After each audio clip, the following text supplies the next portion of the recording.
Mile stone മേക്കേഴ്സിന്റെ ഈ ഷോയിൽ ഇതാ ഞാനും.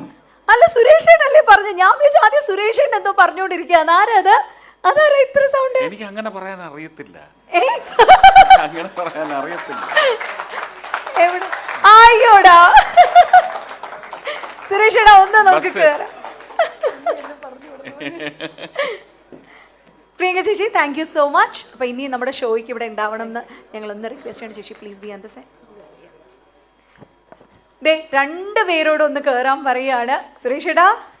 സുരേഷേട്ടാ അതെ, എനിക്ക് സത്യം പറഞ്ഞാല് എന്റെ സുരേഷേട്ട ഇതെങ്ങനെ ഇത് ഒരേ സൗണ്ട് ഇങ്ങനെ കിട്ടുന്നേ? അല്ല, അത് നേരത്തെ പറഞ്ഞില്ലേ, കുറച്ച് കൂട്ടി പറയുന്ന പറഞ്ഞില്ലേ, അത് തന്നെയാണ്, മിമിക്രി തന്നെയാണ്. ആണോ? ഇത് വലിയ അബദ്ധത്തിൽ പോയി ചാടിയ ആളാണ്. ഇതിങ്ങനെയാണ് ശബ്ദം എന്നൊക്കെ പറഞ്ഞിട്ട് പോയി അബദ്ധത്തിൽ ചാടി അവസാനം രക്ഷിക്കാനും ഞാനാ ചെല്ലേണ്ടി വന്നത്. വീഡിയോ ചെയ്തിടാൻ പറഞ്ഞു. ഭയങ്കര കുഴപ്പത്തിലായ പോലീസുകാരനാ. അതാണ്, സിവിൽ സർവന്റ് ആണ്, എക്സൈസ് ഓഫീസർ ആണ്. ശരിക്കും പറഞ്ഞാൽ DC-യുടെ ഡെപ്യൂട്ടി കമ്മീഷണറുടെ സ്പെഷ്യൽ പെർമിഷനിലാണ് സാർ ഇന്നിവിടെ വന്നേക്കുന്നത്. അല്ല ഞാൻ ചോദിക്കട്ടെ, ആരാണ് ആദ്യം പറഞ്ഞത് ഈ സുരേഷ് ഗോപിയുടെ ശബ്ദമായിട്ട് ഒരു ബന്ധമുണ്ട് എന്നുള്ള ആരാ പറയുന്നേ? എന്തായാലും ഈ ഒരു ഷോയിൽ വരുമ്പോൾ ഞാൻ ആദ്യം തന്നെ എൻ്റെ സുരേഷ് ഏട്ടൻ്റെ ഫാൻസിനോടും ഇത് കണ്ടുകൊണ്ടിരിക്കുന്ന എല്ലാവരോടും ഞാൻ പറയും, ഈ മോഡുലേഷൻ ഞാൻ അങ്ങനെ തന്നെ കീപ്പ് ചെയ്യാൻ പോവുകയാണ്. കാരണം മഹാത്മാ രക്ഷക് പുരസ്കാരം എനിക്ക് തൃശ്ശൂരിൽ ചേർപ്പ് മൈതാനിയിൽ വെച്ച് നൽകുന്ന ആ ഒരു നിമിഷം ജയരാജ് വാര്യർ അദ്ദേഹം എന്നോട് പറഞ്ഞിരുന്നു, ഈ മനുഷ്യൻ അബ്ദുൽ ബാസിത്ത് എന്ന് പറയുന്ന ഈ ആൾ ലഹരിക്കെതിരായിട്ടുള്ള സന്ദേശം ജനങ്ങളിലേക്ക് എത്തിക്കുന്നതിന് അതിനുള്ള വെഹിക്കിളായി, അത് എത്തിക്കുന്നതിനുള്ള ഒരു വെഹിക്കിളായി അദ്ദേഹം സെലക്ട് ചെയ്തിരിക്കുന്ന ഒരു വാഹനം എൻ്റെ ഏട്ടൻ്റെ വോയിസ്. കാരണം ഈ ഒരു രീതിയിൽ പറഞ്ഞ് ഒരുപാട് ജനങ്ങളിലേക്ക് എത്തിക്കാൻ കഴിഞ്ഞു. അതിൽ നിന്നുള്ള ഒരുപാട് ഫീഡ്ബാക്കുകൾ എനിക്ക് കിട്ടി. ഒരുപാട് ആൾക്കാരിൽ നിന്നുള്ള മാറ്റം ഞാൻ അനുഭവിക്കുന്നുണ്ട്. മുന്നോട്ട് പോയിക്കൊണ്ട് തന്നെ ഇരിക്കും. എത്ര എതിർപ്പുകൾ വന്നാലും ട്രോൾ ചെയ്യാനും. അല്ല ഞാൻ ഒറ്റ കാര്യം ചോദിച്ചോട്ടെ, സാറിന്റെ ഒറിജിനൽ സൗണ്ട് ഏതാ? എനിക്കറിയില്ല. അല്ല എനിക്കൊന്നും മനസ്സിലാവുന്നില്ല. അല്ല സുരേഷ് ചേട്ടൻ വന്ന് പറഞ്ഞ അതുപോലെ തന്നെ ഇതിങ്ങനെ കയറി വന്നപ്പോൾ ടിനിച്ചേട്ടൻ എന്നോട് വിളിച്ചു പറഞ്ഞു, എത്രയും പെട്ടെന്നൊരു വീഡിയോ ചെയ്തിടാനായിട്ട്, ഇന്ന മാതിരി ഇങ്ങനെയാണ്. അപ്പം ഞാൻ സംസാരിക്കുമ്പോൾ ചേട്ടൻ, ഞാൻ ആ ടൈമിൽ ഇതിനെക്കുറിച്ച് പറയാൻ തുടങ്ങിയായിരുന്നു. അങ്ങനെ വരെ ഞാൻ എൻ്റെ ജീവിതത്തിലെ എല്ലാ നിമിഷങ്ങളിലും ഞാൻ സുരേഷ് ഏട്ടനായിട്ടല്ല ഞാൻ ജീവിക്കുന്നത് എന്ന രീതിയിൽ പറയുമ്പോഴും അറിയാതെ എവിടെയെങ്കിലും കയറിപ്പോരുവോ എന്നുള്ള ഒരു പേടിയുണ്ടായിരുന്നു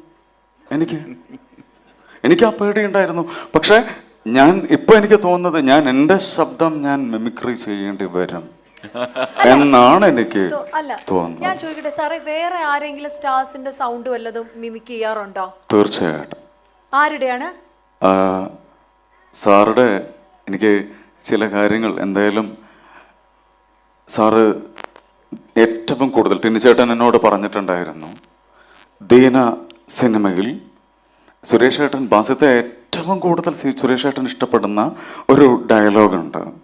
ആ ഡയലോഗ് സുരേഷ് ഏട്ടൻ തമിഴിൽ സംസാരിക്കുന്ന ഡയലോഗ് ഇടയ്ക്കിടയ്ക്ക് ഷൂട്ടിംഗ് സൈറ്റിൽ വെച്ചിട്ട് ഇങ്ങനെ പറയും.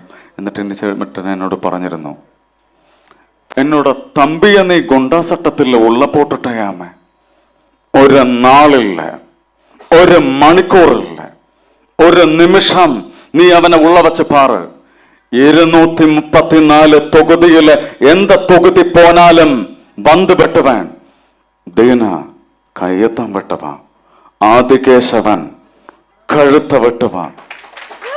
സുരേഷ് ഏട്ടാ വേറൊന്നുമല്ല, ഈ മണിച്ചിത്രത്താഴില് ഗംഗ നാഗവല്ലിയായി മാറിയ ഒരു മൾട്ടിപ്പിൾ പേഴ്സണാലിറ്റി ഡിസോർഡർ എന്നത് പോലെ ഇതിങ്ങനെ ആവാഹിച്ച് കയറ്റി ഈ പോലീസ് വേഷം ധരിക്കണമെന്ന് പറഞ്ഞ് 8ാം ക്ലാസ്സിൽ ആ കമ്മീഷണർ സിനിമ കാണുമ്പോൾ മുതൽ തുടങ്ങിയ ഒരു സ്പാർക്ക് അതിലേക്ക് കയറി ഇങ്ങോട്ട് വന്നതിന് ശേഷം ഇതുപോലെ തന്നെ തെറ്റ് ചെയ്യുന്നവന്റെ ആ കോളറിൽ കുത്തിനെ പിടിച്ചുകൊണ്ട് പുല്ലേ എന്ന് പറയാനുള്ള ചങ്കൂറ്റം ഇന്ന് ഓരോ നിമിഷവും ഞാൻ എൻജോയ് ചെയ്യുന്നു സുരേഷ് ഏട്ടാ. ഞാൻ ഏറ്റവും കൂടുതൽ അത് തന്നെയാണ്. അല്ല, ഇത്രയും പറഞ്ഞപ്പോ ഒരു ചെറിയ ആഗ്രഹമാണ്. കാരണം സുരേഷ് ഏട്ടൻ പറഞ്ഞു ഈ പറഞ്ഞ പോലെ കമ്മീഷണറുടെ അന്നത്തെ കാലത്തെ ഡയലോഗ് ഒരു റെൻഡറിങ് ഇവിടെ അങ്ങനെ ചെയ്യത്തില്ല. സുരേഷ് ഏട്ടൻ അങ്ങനെ സ്റ്റേജിലൊന്നും പറയത്തില്ല. നമുക്ക് വേണ്ടി ചേട്ടനൊന്ന് അതാ പറഞ്ഞു തരാവോ സുരേഷ് ഏട്ടന്റെ അതേ ഒരു വൈബില്? എനിക്ക് ഒന്ന് എണീച്ച് നിൽക്കാവോ? എണീറ്റിരിക്കാം. കുറച്ച് റിവേർബ് കൊടുക്കാവോ? കാരണം വെറുതെ ഒന്നുമല്ല, അത് ഏട്ടൻ്റെ അടുത്തിരിക്കുമ്പോൾ എനർജി. ഞാൻ വെറുതെ ഇങ്ങനെ ഈ മറ്റേ വീഡിയോ യൂട്യൂബിലൊക്കെ ഇങ്ങനെ വെറുതെ റീൽസിൽ കാണുമ്പോഴും തന്നെ എനിക്കിങ്ങനെ കയറി വരും. ഇതിപ്പോൾ എത്രയും അടുത്താണ്. ഇത് magnetic power is so strong. എന്നെ അങ്ങോട്ട് അട്രാക്ട് ചെയ്തെടുക്കുകയാണത്. ഞാനത് അതുപോലെ തന്നെ പറയാം. അദ്ദേഹത്തിൻ്റെ ഏറ്റവും ഇഷ്ടപ്പെട്ട ഡയലോഗ് ഞാൻ ഏറ്റവും കൂടുതൽ മോഹൻ തോമസിന്റെ ഉച്ഛിഷ്ടവും അമൈഥ്യവും കൂട്ടുകുടച്ച് 4 നേരം മൃഷ്ടാന്നം വെട്ടുപിഴുങ്ങി ഏമ്പക്കം ഇട്ട് ആസനത്തിൽ ബാലും ചുരുട്ടി വെച്ചിരിക്കുന്ന തന്നെയും ഈ പരമ നാറികളെയും പോലുള്ളവർക്കേ ചേരും. ആ പേര് എനിക്ക് ചേരില്ല. I am only Bharachandran. Just remember that. Suresh ഏട്ടാ, ഇതെല്ലാം ഒരു ഫാൻ ബോയ് മൊമെന്റ് ആണ്.